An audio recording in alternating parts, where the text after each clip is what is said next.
and what's and whys and wherefores. Here you'll find your what-nots and therefores. So come on along, let's find out what's going on.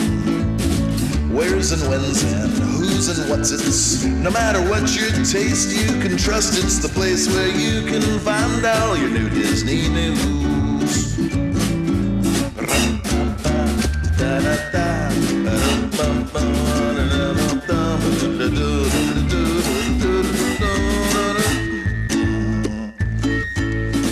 Where's and when's and who's and what's it's. No matter what your taste, you can trust it's the place where you can find all your new Disney news. Welcome to the Sweep Spot Current Events Edition as of September 1st, 2023. Yes, thank you for joining us for this episode of Current Events. That's right. Ken and I are both former Disneyland Custodial cast members, and we talk Disneyland. We are also authors of the books Cleaning the Kingdom. We have 2 volumes out. You can get both of those signed paperback copies at our website, thesweepspot.com. Or if you don't care about the signatures, you can get them at Amazon. You can also get the digital copies like on Kindle of both books, and you can also get the audio versions of the books read by Ken at Audible and where you find audiobooks. Also, if you'd like to help support the show and be a part of what we're doing, you can get some great perks, and you can join over at Patreon by searching the Sweep Spot. And some of the perks you get are joining our chat room as we record the current events like tonight. You can leave a comment, and we kind of sometimes will add those comments in as we're recording, and it's just a lot of fun. People in the chat room seem to have a good time. Also, we record a separate episode just for Patreons. Ken and I do once a month, so you get both of those things once a month, and it really helps us out. So that's $5 a month or more to get both of those. But any little bit will help. Even if you give us $1, we will appreciate any we can get. And you don't have to give any. We're still going to keep pushing forward. And we thank you so much for your support. It really does help us out a lot. I'm excited about it. I think we have a lot to discuss. But before we get into it, we're going to have Eric from Concierge giving us the D180.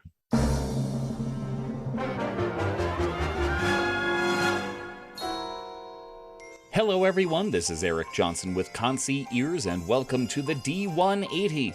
While Ken and Lynn cover all things Disneyland, in the D180 we take a spin around the rest of the Disney universe, and we do it in 180 seconds. Let's jump right in. We start our journey in Walt Disney World, where once again you can spice up your resort hotel stay with some extra fun. Magical Floral and Gifts is Disney's new provider for adding flowers, balloons, and decorations to your room. Need to celebrate a birthday? They have you covered with birthday baskets and balloons. Pick a floral arrangement like the Polynesian to add a little extra life to your room. Additional snack basket and balloon packages add some classic Disney fun with Mickey and Minnie Mouse heavily represented. You can add any of their packages to your stay by calling in or visiting their website at magicalfloralandgifts.com. If this company is anything like Disney's last provider, they're going to continue expanding their offerings to cater to every type of vacationer possible. Well, hey, let's head across the Atlantic to Disneyland Paris. If you're into fantastic spectacles and spectacular festivals, you're going to love their recent announcements. Disneyland Paris is prepared for a great year. Spooky season returns to the parks again from October 1st through November 5th. Their season is a little shorter than those we have around here, but the Parisians know how to have some fun. Join Mickey, Minnie, and friends with a new cavalcade down the streets of the park. They're all going to be wearing their best outfits this year, and I can't wait to find out what they picked. Hang out into the evening and shiver as the Disney villains take over Sleeping Beauty Castle. Those villains put on a great show before the nightly Disney Dream Spectacular. And for further spookiness, follow the happy haunts across the way into Walt Disney Studios Park. Yes, in case you didn't know, Paris has 2 parks just like Disneyland. So head across that esplanade into the Studios Park to continue the fun. The park will also have extra decorations this year, along with the kinds of food, merch, and Halloween characters we love here in the States. Stick around for a bit, though, if you have the time. On October 16th, the Paris parks join the Disney 100 celebration for one action-packed day. Yes, this celebration starts on October 16th and ends also on October 16th, but what a day! Paris will celebrate with special shows, parades, fireworks, food, and even some sort of celebration involving the park blowing out 100 candles all at once. I can't wait to see how this pans out. Well, that probably wasn't enough to back my initial premise about so much going on at Paris. Well, how about we head into the holiday season, which runs from November 11th through January 7th. Disneyland Paris will install their biggest tree ever, measuring 24 meters high. Wow, that's nearly 79 feet, people. It's an impressive 19 feet higher than the one that Disneyland usually has in place. Through January and February, Disneyland Paris will roll out new nighttime spectaculars and castle shows featuring colorful projections and fireworks, your favorite Disney characters, dazzling fountains, and astounding drone work in the sky. And that's 180 seconds. I hope you enjoyed our quick spin around the rest of the Disney universe. If you'd like to learn more about these Disney adventures or just have a few questions, please come on over. Visit the social media and websites of both the Sweep Spot and Concierge. Then reach out to Lynn, your personal travel planner. He looks forward to planning something special for you and your family. For Concierge, I'm Eric Johnson, and this has been your D180. Looking to book a vacation to Disneyland Resort, Walt Disney World Resort, Disney Cruise Line, Disney Alani, Disneyland Paris, Adventures by Disney, Universal Studios Hollywood, Universal Studios Orlando, then I can do that for you. If you contact me and we can talk about all the different options and dates, and we can kind of even make recommendations on which days might be the best for you to go. And also as a complimentary, when you book with us, we will book your dining for you if you'd like, special events. And we also, when we book a vacation for you, we just don't say have a good time after we book it for you. We are there every step of the way. We contact you before your trip to make sure everything's squared away. We even have a checklist to make sure that you have everything you need. Reservations, dining, all these different things. Your transportation, if you need help with that from the airport, any of those sort of things, we can help you with that too. We want to make the vacation the best it can be for you, because I know that vacations aren't cheap, and we can help you do that. So if you contact me, that's Lynn, and the email is Barron@concierge.com. That's LBARRON @concierge.com. Or you can go to the sweepspot.com, and there's a link on our front page there. You can click on that, and there's information on how to contact me. But I'd love to talk to you and help you book the best vacation possible.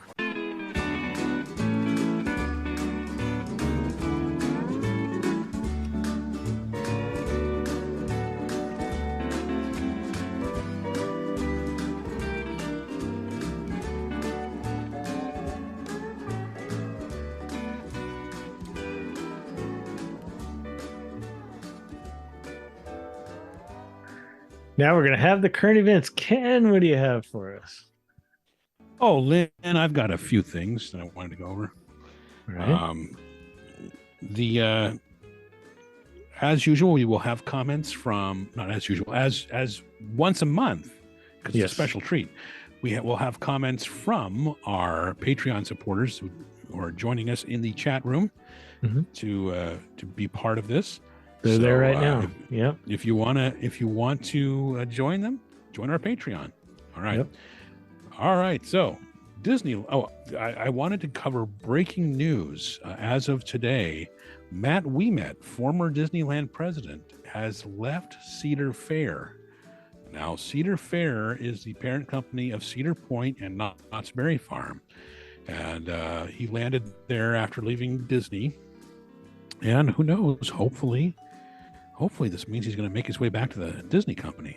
That would be Knott's loss, but anyway. So we'll see what happens. Stay tuned, folks, for that. But the big news now is that Disneyland turned San Francisco into San Francisco Square. And that's a Brady McDonald report from the Orange County Register. And, as they have, we've been covering this as it's been going on.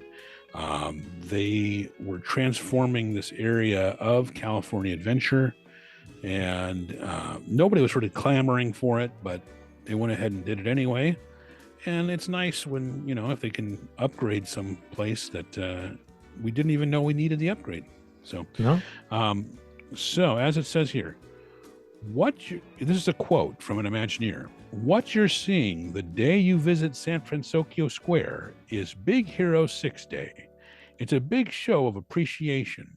Walt Disney Imagineering Art Director Michael Dobrzyski, let me spell that for you. Dobrzcki. So Dobrzycki is my guess. Sorry if I'm mispronouncing it. That's his quote. Of course, every day you visit is Big Hero 6 Day, so it doesn't matter which day you go. If you come this time next year, it will still be Big Hero 6 Day. San Francisco Square officially opened on Thursday, August 31st, with the full transformation of the former Pacific Wharf food court finally complete. San Francisco served as the central location in the 2014 Disney animated superhero movie, drawing upon inspirations from both cities to create the fictional metropolis. Imagineering has spent the summer slowly but steadily turning the Monterey Bay-themed Pacific Wharf land into an architectural cross between the San Francisco Bay and Tokyo Bay areas. And I will add that I always thought that DCA 1.0 should have opened with a New Orleans Square, kind of like New Orleans Square level San Francisco area. So a San Francisco on the level of New Orleans Square. That much, detail and fun and things to do. And it's kind of a shame it didn't. I would say theme it to 1960s, 1970s, whatever. You could have a lot of great music. It would be a very sanitized version of San Francisco from that era, flower power and all of that.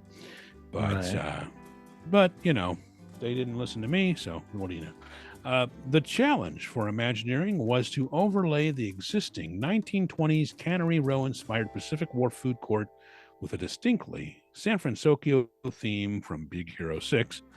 The backstory of San Francisco Square finds the wharf fishing community revitalized after the fisheries, canneries, and tanneries in an old waterfront village fell on hard times during a big tech boom in the fictional city. And as it says here, another quote, where we are today in the San Francisco Square story is shortly after the final events from the Big Hero 6 movie, Dobrzycki said during an online video interview. As we know, the villain yokai wreaks havoc in downtown San Francisco and causes a big mess. You'll notice that San Francisco Square doesn't have all that damage. So I guess they cleaned it up. Is there anything from the chat rooms about San Francisco Square? So Michael Park says they certainly don't want to be today's San Francisco. Empty shops, really scary at night. No comment. No comment. Yes. He also says Baymax is a great hugger. Yeah. Baymax sourdough. That's the next. There's enough of Baymax that he warranted his own article. So, and Baymax is a big hugger. Makes me wonder if it's a certain former Disney executive who used to work on the Jungle Cruise. You kind of open up Baymax and there he is. There's the hiding all these years. The person I'm not naming. Brady McDonald did have a Baymax story. Baymax is one of the biggest characters you'll ever meet at Disneyland. The massive new Baymax character coming to San Francisco Square will put the big in Big Hero 6 when the inflatable healthcare robot joins his pal Hiro Hamada at the rethemed land at DCA. Disneyland fans will be able to give the inflatable robot squishy hugs, trade fist bumps, and pose for photos, but don't expect him to sign autographs with his stubby fingers because he's stuck up. No, I'm just kidding. Baymax talks and can carry on limited conversations with visitors. But I think he sits there and he goes, "Are you satisfied with your photo?" Yeah, maybe. You know, and then if you're not, you have to take it again. Are you satisfied? And if you say yes, he goes, "Next." No. Baymax is one of the biggest character visitors we'll ever meet at the Disneyland Resort.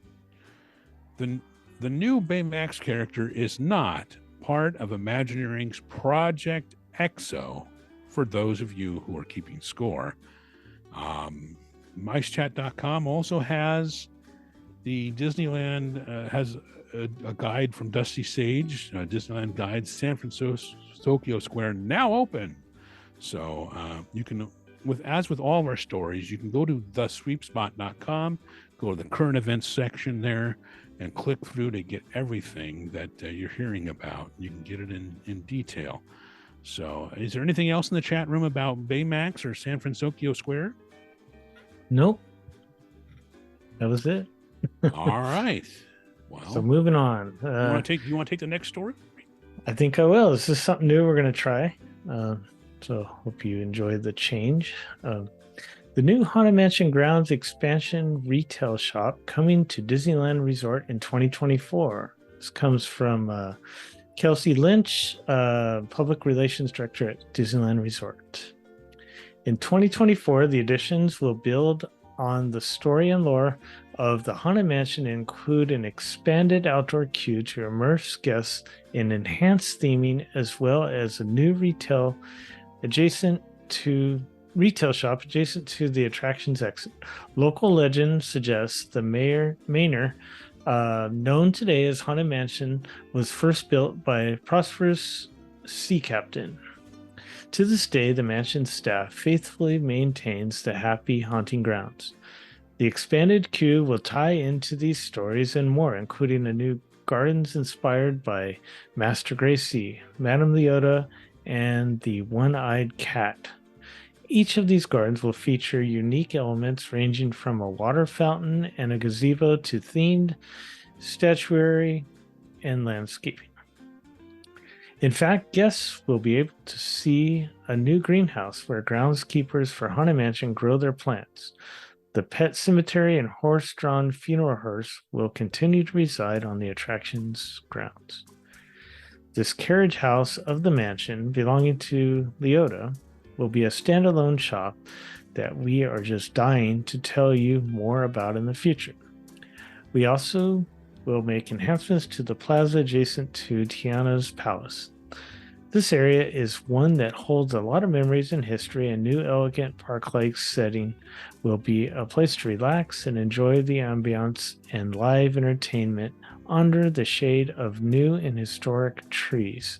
Construction on these additions will begin in January 2024. We will take the opportunity to help improve the accessibility of these areas, which includes a new elevator exit from the Haunted Mansion for guests with disabilities. All right. So that got me thinking, how does that work out? I mean, I thought, are they going to have an elevator at the exit? And I thought, how is that possible? I mean, are the people with disabilities going to be able to take their scooters and wheelchairs onto a specially equipped doom buggies? Right. Or is staff going to move, are the customers going to move those items to the exit? They can't really move those to the exit. So, but then you pointed out something to me before we started recording, that it's possible they could do an elevator back in the portrait room, because what currently happens is, if you're using a scooter or a wheelchair and you go up there, you get like a later return time based on how long the standby queue is. Then you come back, you go in the main entrance, except you, instead of turning left when the queue curves, you go to your right and you go up a ramp into the entrance of the house or the mansion, and then you're in the stretching room just like everybody else. But in the portrait hallway, they take you off a little bit to the left, and they have a gate there at the load area. And when the doom buggies come around that they want you to load on, they hold the other guests back, and they sometimes they'll slow down or stop the doom buggies. You take your wheelchair or your scooter, go right up next to it, and you load in.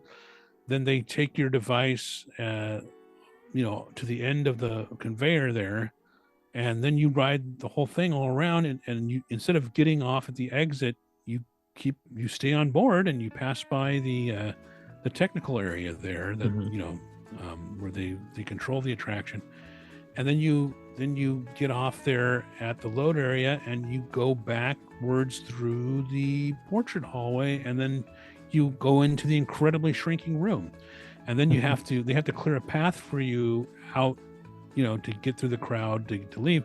So I think you're probably right there. Instead of having you go back to the incredibly shrinking room, they'll have an elevator that'll exit you out there by where the fast pass distribution used to be. It'll help the flow a little better. And I was thinking during the, when the parks reopened after the closures, they were doing like that social distancing things, and they had an additional entrance to the mansion that they were using, which would be like on the side of the queue right there. It's like kind of down, maybe somewhere in that area, because there's also the old fast pass area that's kind of right there that they don't need to use anymore. That kind of takes up a little bit of that space. So I could definitely see them doing something there. It'll be interesting to see how they theme it and how it kind of blends in with the area. Yeah, again, this wasn't like San Francisco Square. This wasn't something where people were saying, geez, they really need to do something with this area. It's kind of a surprise. Yeah. And, it'll be interesting to see. I look over to the other side of the park, and you have Tomorrowland that's got all these empty spaces or underutilized spaces. And meanwhile, they're still they're paying attention to all this stuff over here. I mean, it's amazing they're willing to do all this work on something that has been around so long, and people are going to go enjoy anyway. And it's a good sign they're willing to plus things up. If it's a net, I mean, I think it'll be a net plus. Yeah. I mean, I'm not so sure about the shop at the exit. I'm going to kind of reserve judgment on that. I'm excited about that part. I think that was definitely needed, because they had that small store over in New Orleans Square with the and it's very small over there, and I think that Disney, such a popular Haunted Mansion for merchandise is very popular, so I could definitely see them wanting to sell more. So maybe this will be a little bit bigger. I know at Walt Disney World they also have their own Haunted Mansion shop. So, yeah. And I wonder if it's going to, I didn't think it would, but somebody we used to work with asked questions that made me wonder if it's going to displace our custodial supply closet, or what we call the locker. It's a meeting place that's back there by the exit of the Haunted Mansion. And I don't know if the shop construction extends that far back, or if it's all, if that area is going to stay as it is. Yeah, I was thinking about that. I thought, well, it's that little gate to get back there is right at the exit. So I don't think they're going to mess with the exit too much. And that's such a small little, plus there's like a cast member entrance that's back there, where our little break area was, locker. So and then the extended queue is just on the other side of that wall. So for what it was, Splash Mountain's extended queue. So it looks like they might be taking over some of that. Yeah. It'll be interesting to see. I was also wondering what it had to do with Madame Leota, but I guess we'll get more details later. But we do have some comments I wanted to mention. Michael Parks said the disability elevator will be a welcome addition. Last time we needed disability assistance, they had us stay on the dune buggies to return to the loading area, then take the stretching room back up. Is kind of what you were saying. And then Michael Parks said was a great new perspective on the attraction, but lots more work for cast members. Christine said looks good. I'm interested in where they'll put the new elevator, and we were kind of talking about that. Yeah. Marie said that she's very excited and a fun surprise, in my opinion. Yeah, I mean, there's other comments here. They're just talking about the queue and how it'll be a nice addition. Michael Parks also mentioned, they have a shop at Walt Disney World. So it'll be interesting to see how this all works. It wasn't definitely something that, like you were saying, that we weren't really expecting. Usually you kind of like hear little whispers of something that might be coming, but there wasn't even a hint of this at all. Very surprising. But I'm excited for it. I think it'll be a nice change. I just don't like change too much. It I don't know, anything that's changes, I get a little apprehensive. So Yeah. yeah. Is there more from the story? Yeah. So from Brady McDonald, it says Disneyland closing Haunted Mansion in January for queue expansion. Indefinitely. No. Closed indefinitely. The new backstory for the Haunted Mansion queue suggests a possible movie tie-in with the Haunted Mansion film that opened in theaters this summer and is expected to arrive on Disney Plus streaming service later this year. The new Haunted Mansion film has earned $92 million worldwide, according to Box Office Mojo. The modest take by Hollywood standards might not warrant a sequel. Then we have Samantha Davis Friedman brought from Mice Chat brought Disneyland Shocker, Haunted Mansion expansions. Yeah. So I don't think I hope they don't add anything from the movie. I mean, I saw the movie; it was good, but I don't think it was great. But that's my. It's opinion. kind of amazing that the attraction is wildly popular and generations have grown up on it. Yeah. And that the movies don't do better. I don't know if it's just people just don't like what they see in the marketing materials or what. But I'm sure, that's why this is going on is they thought, I'm sure Imagineering has a lot of things they want to do. Yeah. There are people at Imagineering have come up with all kinds of things that never see the light of day. But they probably said, hey, with the movie coming out, maybe we can get these enhancements to the Haunted Mansion, the area surrounding the Haunted Mansion. And of course, management was more willing to fund it because they figured, okay, the movie's coming out. It's going to, we should do something that we can tie into the movie. And of course, now the movie's not doing so well. I don't know. I think they kind of, I don't know why they put it out in the summer. Maybe they were hoping for a summer blockbuster, buster hit or something. But I would have thought that it would have been a good time to put it out like in late September, something like that, maybe. October. Just seemed like it might have done better. Especially there were some pretty big movies that opened around the same time, the same weekend, actually. So I don't know. Well, I told a friend of mine who's been on the program a couple of times, he wanted me to cover this story, so I'm going to do it, even though it's more of the bigger company at play here rather than specifically Disneyland. It's from the Register. They were using Bloomberg News. ABC and ESPN have taken off of Charter's Spectrum TV service as Disney battles cable provider. So it says here, Charter Communications, the number 2 U.S. cable TV provider, declared war on the Walt Disney Company, saying it can no longer live with rising fees for ESPN and other programming.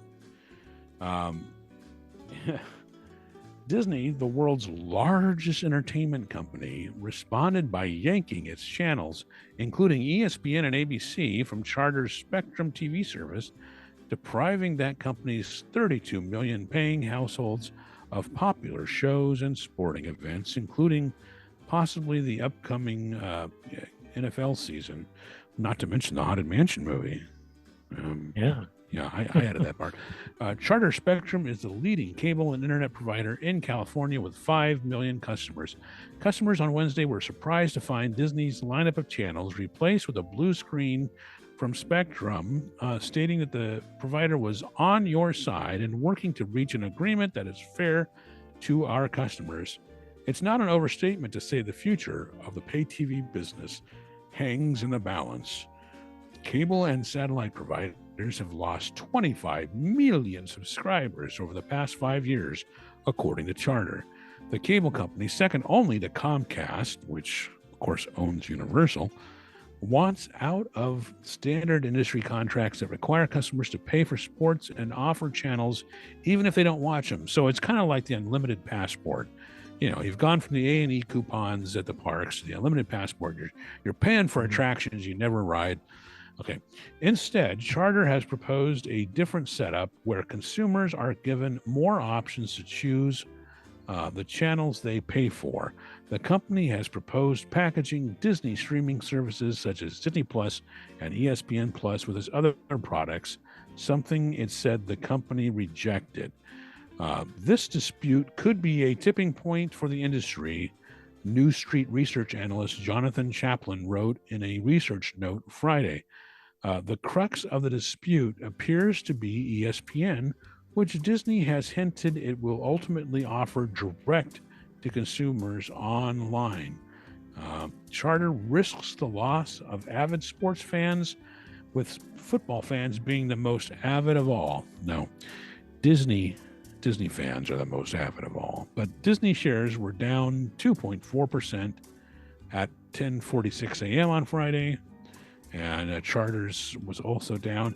Charter pays about $2.2 billion in annual programming costs to Disney, not including the impact of advertising revenue, which, while only about a quarter of its subscribers regularly engage with Disney content, it said in a presentation on its website.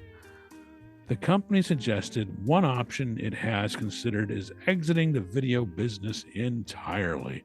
Wow. You know, they've got strikes going on in Hollywood, and all of this stuff affects the company, and which can affect what they're willing to spend in terms of the theme parks. Right. So even though we're a Disneyland focused podcast, sometimes these stories have relevance. But anyway, I don't know if there's anyone chiming in the chat rooms about it. Oh yeah, quite a bit. There's still cable TV, Michael Park says. I know, right? Yeah, who has cable anymore? Christine said. Well, that's the problem. That's the problem for these companies. There's all these cord cutters, Right. Sometimes I wonder if Disney has their, just doing too much, too many places. You just stay there. With ESPN and stuff like that. All right. All right. Well, this. So the next thing we have here is from the OC Register from Brady McDonald. Disneyland tries out a new family-centric festival during the back-to-school season. Disneyland is test driving new kids festival geared towards preschoolers and their families during the back-to-school season that could eventually expand into the annual kickoff of the busy festival season at Disney California Adventure. The Disney Junior Friends Playdate 3-day event kicked off at DCA on Friday, August 18th with the parade, shows, food, and music and games. At the moment, the Disney Junior Festival is little more than repurposed retreads and salvaged parts from the other seasonal events cobbled together for young kids who don't know any better and parents just looking for a way to keep them entertained on a sweltering hot day in the summer. The highlight of this year's festival was the Disney Junior Live Playdate show at the Hollywood Backlot stage. Disney dancers got the kids jumping, spinning, clapping, and playing along as Mickey, Minnie, Goofy, Pluto, Pooh, and Tigger joined in the fun. The 15-minute show was perfect for the little ones teetering between nap time and a sugar high who just needed to get their wiggles out and their groove on. The dancers led the kids in participatory games like head and shoulders, knees and toes, as well as call and response cheers tied to Disney Junior shows. Calling the Playdate Party Parade a parade was a stretch for a fledgling Disney Junior event. The brief procession was little more than Disneyland's rainy day cavalcade with a single float, a handful of energetic dancers, and a few characters riding on the Main Street vehicles. Disney Junior Playdate specialty food offerings included Honey Pot caramel apples and Tigger marshmallow tails at trolley treats and cotton candy at select outdoor vending locations. Overall, the target audience for the Disney Junior Playdate Festival seemed happy, and when the kids are happy, so are the parents. Disney California Adventure has become the seasonal festival headquarters at Disneyland Resort, much like Epcot at Walt Disney World in Florida. DCA is already home to a series of events and festivals during the off-season, celebrating Halloween, Christmas, Lunar New Year, and California food and wine. A family fun festival could serve as a bridge between the summer season and the busy fall and winter holiday seasons. Huh. Well, you and I, our kids are no longer at the target age for these things. Right. So I don't know. I mean, I remember seeing Disney Junior show there when my kids were younger, because they watched Disney Junior, and my kids, I would be not feeling well, and one of my kids would be like, checking me out and goes, I have a diagnosis, which is something they picked up from Doc McStuffins. Right.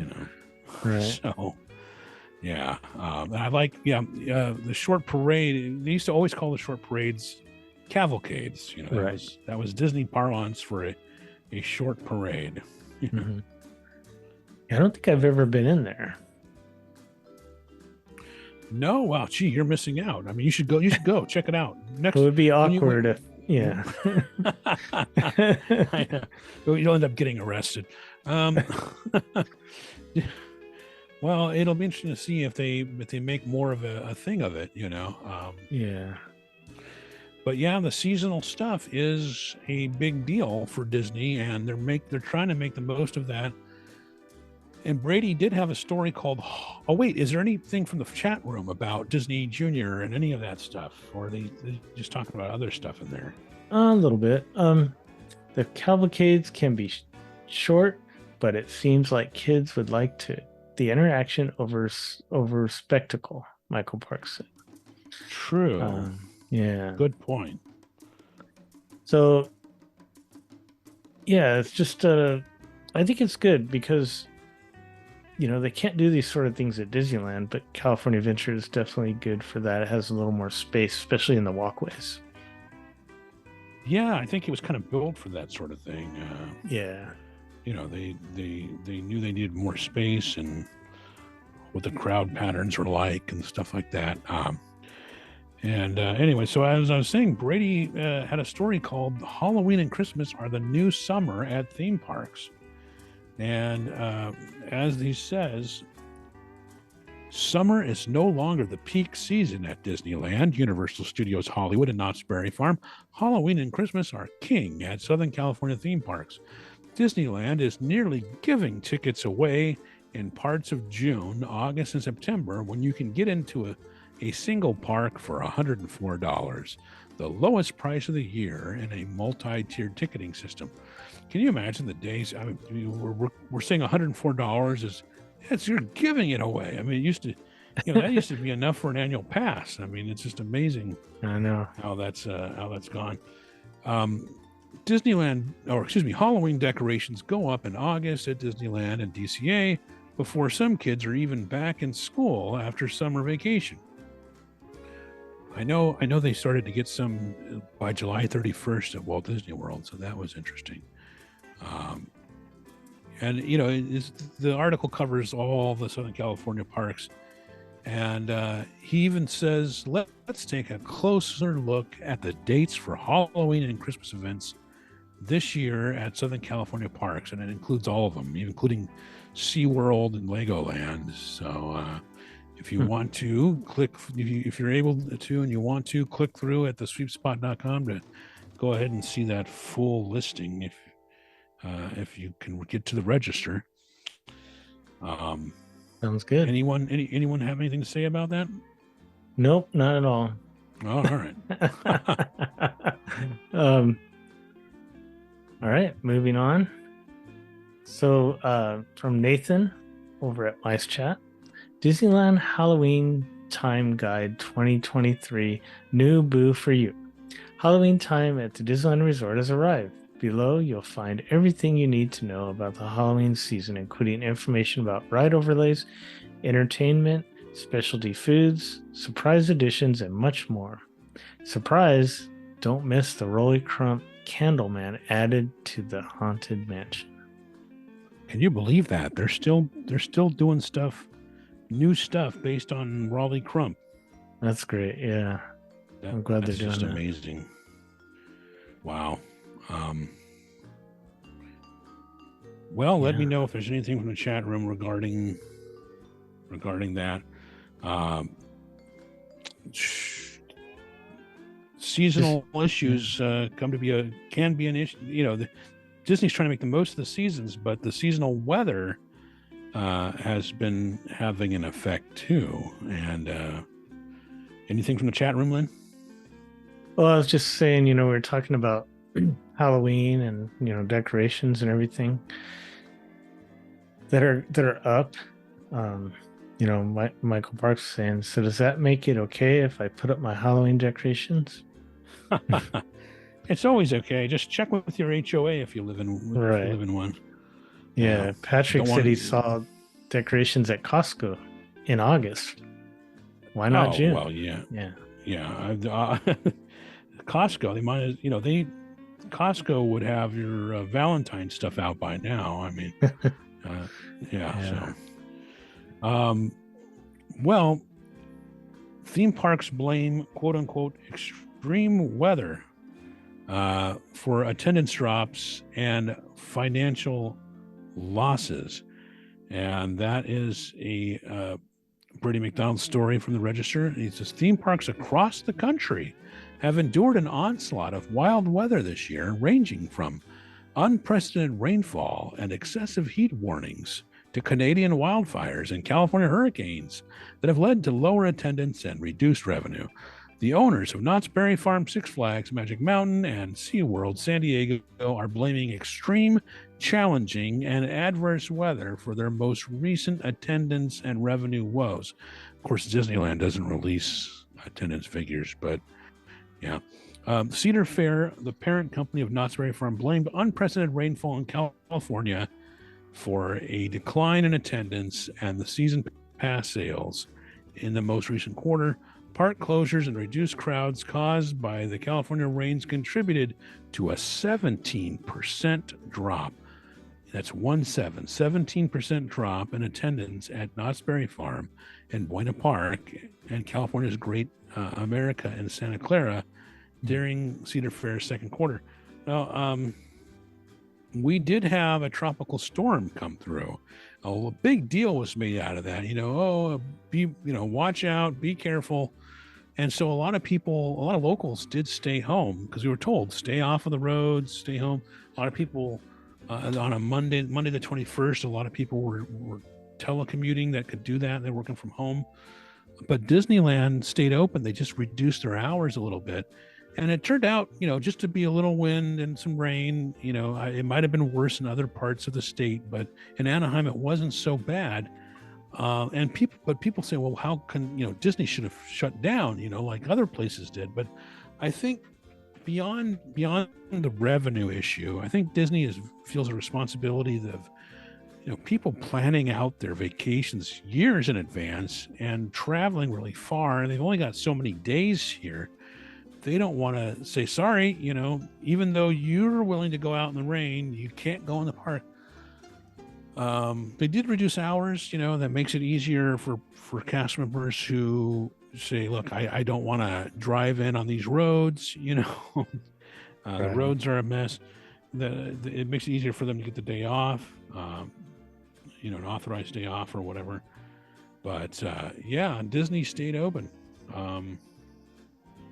But I would be interested in how it would affect their attendance numbers. I wonder if anyone in our chat room saw any of those rainy days or anything like that. Just regular. Christine said just regular rain, but the earthquake was a not so good surprise. Yeah, there was a moderate quake, kind of northwest of the LA area. It was in Ojai, so yeah, that was normally we expect earthquakes during really, really hot weather, right? Not rainy weather, but so even though there's supposedly no connection, so yeah. All right. Disneyland Resort to update early entry benefits for resort hotel guests in 2024. Starting January 20th, 2024, the early entry benefit will be updated, and guests with valid park admission and reservations who are checked in and staying at one of the Disneyland Resort hotels may take advantage of this 30-minute early entry into designated theme park for every day of their hotel stay. Each day, either Disneyland Park or Disney California Adventure Park will be open early. Guests can enter Disneyland Park or Disney California Adventure Park 30 minutes before regular park opening to enjoy select attractions, dining, and shopping locations. Currently, both Disneyland Park and Disney California Adventure Park are open early to resort hotel guests. Prior to the resort temporarily shutting down in 2020, this benefit followed a system similar to the upcoming one, with only one of the parks being available early to the resort hotel guests. However, at this time, one of the parks would be open a full hour prior to that day's scheduled opening time, not a half hour like it is today. So this is interesting because, I do planning for concierge, and I was thinking about this. I thought, well, we book things out months in advance. I think you're allowed to make reservations, like, especially when you book a package or buy tickets, you can 120 days out. How are you going to, you say make a reservation for, we want to go to California Adventure this day. And then as one of the perks of staying at, one of the resort hotels is early entry. We don't have a reservation for that day, so we have to go to Disneyland, but, California Adventures have an early entry. So I don't know if this reservations will go away by January 20th. They haven't announced that, but I'm just saying maybe that would kind of help clear all that up. Yeah, early entry is a good perk if you can take advantage of it. But yeah, so the change basically is it's going to be one or the other. It's not going to be both parks. Right. Okay. Yeah. It's it'll be interesting to see how this works out. Like I said, with the reservations, it's a little odd. But in the comments there, Patrick was saying, yeah, early entry used to be an hour on alternate days. Before the closures, it was like this, but they didn't have reservations. So like you could decide that morning which park you wanted to go to if you wanted to take advantage of early entry. So we will see.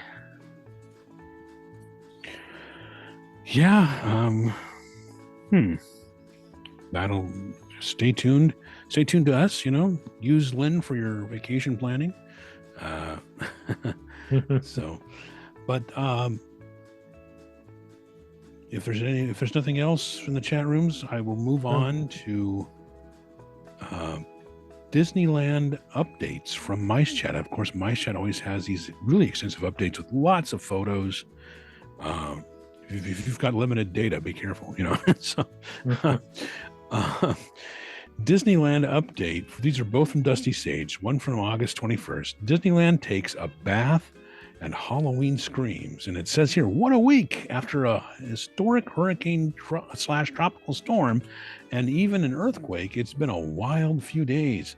But aside from the rare weather phenomenon, there are lots of things happening in Disneyland. Summer is coming to a close as kids head back to school, and the Halloween season is just days away.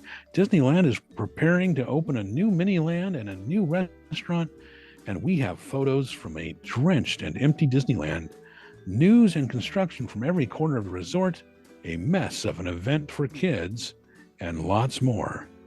Let's get you up to speed with everything going on around Disneyland. And then the other one was from August 28th, Pricing Paradox, Main Street Mysteries, and Miniature Magic. It says here, you can almost hear bat wings fluttering as Disneyland prepares to kick off its Halloween season later this week. The spooky time of year officially begins this Friday, September 1st, which of course is already here. And amidst the flurry of getting the park dressed in its macabre best, there's also a whole lot of other news to catch up on. This week not only brings the start of Halloween, but also the end of the Rogers musical and a Magic Key experience. And also the opening of a new mini land. Plus, there's some good news about our closely watched Main Street animated windows. Catch all of this along with crowd gossip, construction updates, and much more in today's Disneyland update. And as they say later on, it says Magic Keys unlocked and lowest ticket prices. And it says under that heading, it says, if that subheading has you thinking that Disneyland has been packed, you are correct, especially on weekdays.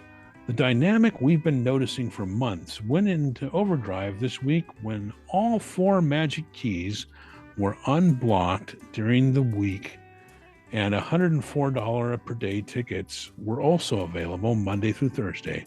On Thursday, the resort was uncomfortably crowded all day. Then it says, however, the price for day tickets jumped to $159/$169 over the weekend, and the lower tier passes had weekend blockouts. So, at least during the day, the park was blissfully uncrowded. When we arrived midday on Friday, we couldn't believe how much less crowded it was than the day before. Guests are clearly prioritizing lower cost days, and a $50 to $60 price jump from a Wednesday to a weekend is worth adjusting your schedule for.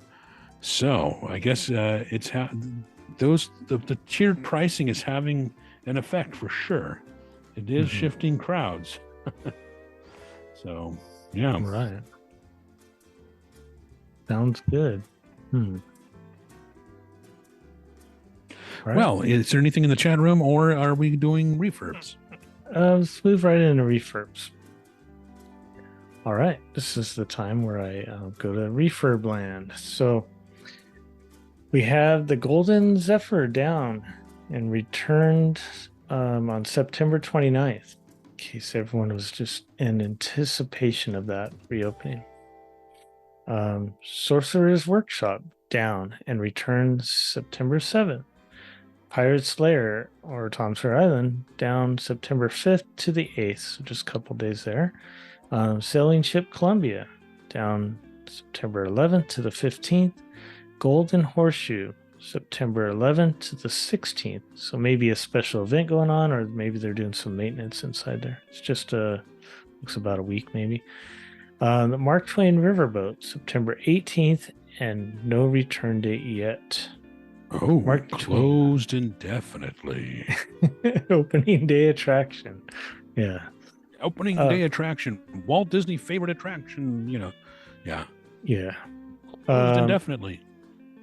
Another one, Space Mountain, September 18th, and no return date. Closed indefinitely. Yes. That's how a certain website would phrase it. But Yeah. I think that Space Mountain will, as far as the calendar goes out, it's like mid-October. I'm imagining that it will at least by the holiday season in November. So. All right. Thank you for that. Good. Yeah, you're welcome. And always, I want to thank our chatters, our Patreon supporters for joining us and giving us their input. I would encourage anyone listening who wants to participate in that to check out our Patreon. Patreons, go to the sweepspot.com. All the information's there. And you can click through to all these things. Join us, join our Patreons, you can join our chat, spread the word, tell people we're here so they know how to find us. They can just search the Sweep Spot podcast and they can find us. All right. Well, thank you for listening.